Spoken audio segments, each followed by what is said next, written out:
Bienvenidos a este primer video en el cual vamos a hablar del primer capítulo de la asignatura de variable compleja. Vamos a hacer una serie de videos en el cual primeramente vamos a desarrollar la parte teórica y en unos videos adjuntos pues vamos a resolver ejercicios y los vamos a subir también a nuestra plataforma. Bien, Bien, entonces iniciamos. El capítulo número 1 de la asignatura de variable compleja. Como podemos observar en esta parte, ya lo tenemos predesarrollado, en la cual vamos a hacer la explicación acerca de cuáles son los conceptos fundamentales de este primer capítulo. Bien, iniciamos. Capítulo número 1, números complejos, ¿no? En sí, este capítulo es un capítulo de introducción acerca de la asignatura, ya que acá, pues, primeramente estudiamos a qué se refiere con lo que son los números complejos, hablamos del campo complejo, y sobre todo las operaciones fundamentales que son posibles de realizar dentro de este tipo de números. Entonces, en ese sentido, tenemos lo siguiente. Primero, como podemos observar acá, nos dice lo siguiente, ¿no?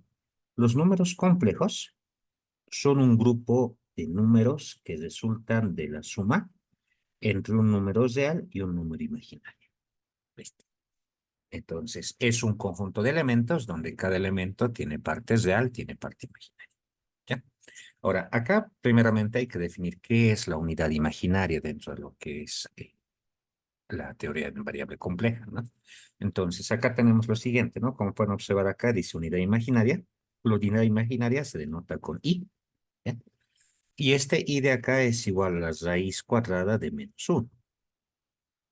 De esta forma, ¿ya? Nosotros sabemos que, bueno, dentro de lo que es análisis de A, o bueno, lo que es el cálculo en variables de A, que por ejemplo la raíz cuadrada de un número negativo no existe, ¿no? Entonces, para nosotros, la raíz cuadrada del menos 1 representa la unidad imaginaria, que lo vamos a representar con i, ¿ya? Entonces, en palabras simples, i es igual a la raíz de menos 1. Como podemos observar acá, incluso nosotros podemos trabajar un poquito más allá. Y por ejemplo, si es que le vamos al cuadrado esto, la unidad imaginaria al cuadrado es igual a menos 1. ¿Vale? Entonces es lo primero que tenemos de denotar. Ahora bien, nosotros a los números complejos los vamos a denotar con una letra Z. De esta forma, Z. Donde Z es igual a X más I veces Y. ¿Vale? Ahora, si nos damos cuenta, tenemos una parte real, ¿vale? Y un número multiplicado por la unidad imaginaria, que llegaría a ser la parte imaginaria, ¿ya? Acá obviamente no hay que mezclar lo siguiente. Podemos decir esto para que se entienda mejor, ¿no ve? Que la parte imaginaria es la que está multiplicado por i, ¿no ve? Pero sin contar la i, porque i es la unidad imaginaria. Así lo vamos a aclarar un poquito más. ¿Listo? Entonces, como podemos observar, tienes parte real, tienes parte imaginaria, que incluso se lo puede asociar como si fuera un par ordenado, de esta forma. Par ordenado X, de esa forma. Donde X es real, Y es real, ¿no ve? Pero el número imaginario se escribe de esta forma, donde a la parte imaginaria se le multiplica por I, que es la unidad imaginaria. En ese sentido, pues podemos armar diferentes números complejos, ¿no? Como por ejemplo el siguiente, ¿no? Habilitaremos. Podemos decir z es igual a 3 más 2 multiplicado por i. Eso para nosotros sería un número imaginario, ¿ya? Ahora, incluso esta parte real o la parte imaginaria pueden ser cero. Entonces, por ejemplo, en algún caso, si tuviéramos, no sé, este numerito, z igual a 2 veces i, este número de acá, por ejemplo, su parte real es cero. Entonces, a este se lo llega a denominar un número imaginario puro, ¿ya? Más adelante vamos a hablar más de sus conceptos, ¿ya? Y, por ejemplo, un número que fuera de esta forma, digamos, 3 más 0i, ¿no ve? Como nosotros sabemos, cero multiplicado por cualquier número sigue siendo cero, ¿no? Entonces, esto obviamente equivale a solamente 3. Entonces, esto, por ejemplo, sería un número real puro, hablando dentro de la estructura de los números complejos, ¿ya?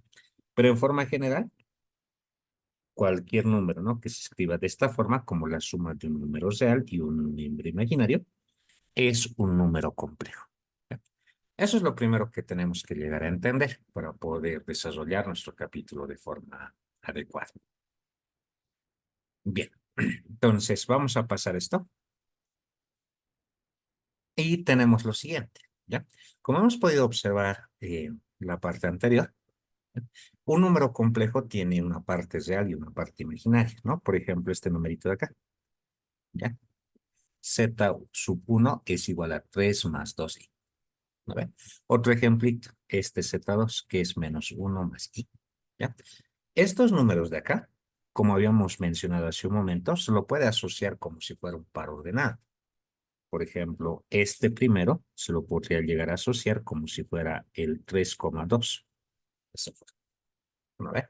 Y el de abajo se lo puede llegar a asociar como si fuera el menos 1,1. ¿No ve? De esa forma, ¿no? La primera componente es real, la segunda imaginaria. Bien. En ese sentido, uno ya se puede dar cuenta que un número imaginario lo podemos representar dentro de un plano, como por ejemplo un plano cartesiano, XY. ¿No ve? Sin embargo, dentro de lo que es el campo de los números complejos, ¿ya? Se representa el plano complejo. Indica, plano complejo.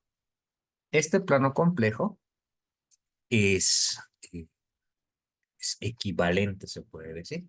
¿Ya?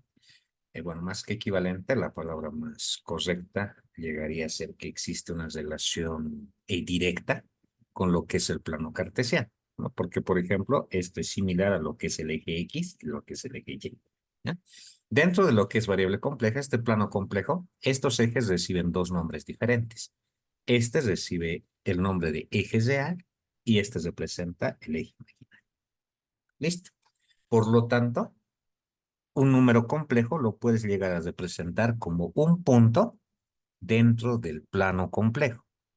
Por ejemplo, este, que sería 3,2.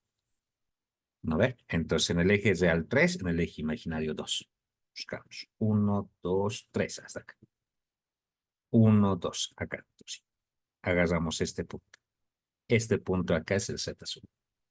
¿No ve? Que incluso desde el origen, ¿no? Podemos colocar una flecha como una especie de vector, porque eso nos va a servir más adelante para poder representar números complejos de otra forma.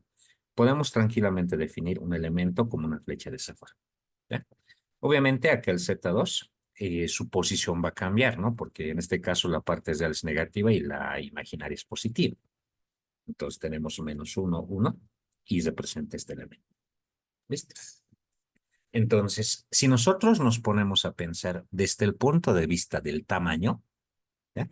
Entonces, el tamaño que representa el número complejo puede ser más grande o más pequeño que otro número, como pueden observar acá. Por ejemplo, esta flecha es más grande que esta flecha de acá, ¿no ve? Lo cual nos indicaría que en términos de tamaño, uno puede ser más grande que otro, ¿no? Entonces puede haber una relación de orden ahí adentro, pero hablando del tamaño. Si nosotros hablamos solamente del número, no tenemos relación de orden. ¿Por qué? Por ejemplo, acá tienes 3 más 2i menos 1 más i.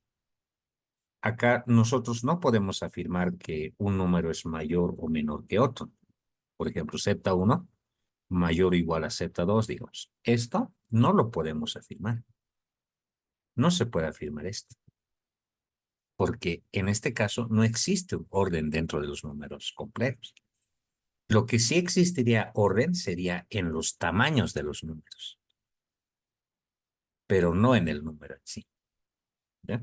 Entonces, eso es una nota bien importante que hay que tomar en cuenta. ¿Ya? Dentro de los números complejos no existe relación de orden. ¿Ya? Eso hay que rescatar. Repito otra vez.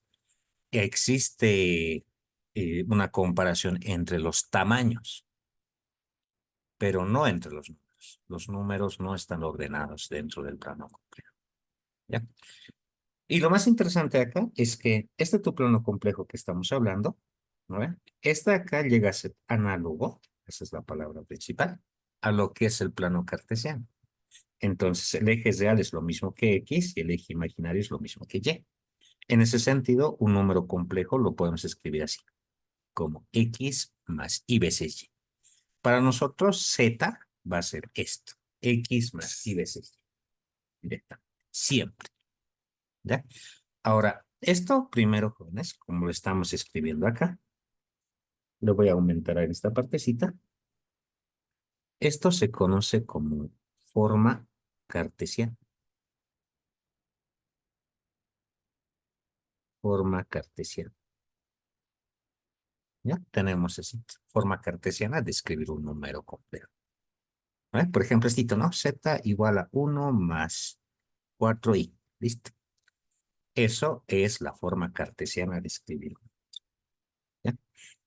Sin embargo, es posible escribir un número complejo de diferentes formas. Y eso es lo que hay que rescatar también de esta parte. ¿Ya? En un siguiente video vamos a hablar de cómo se puede representar un número complejo en diferentes formas. Agradezco por la atención. Hasta el próximo video.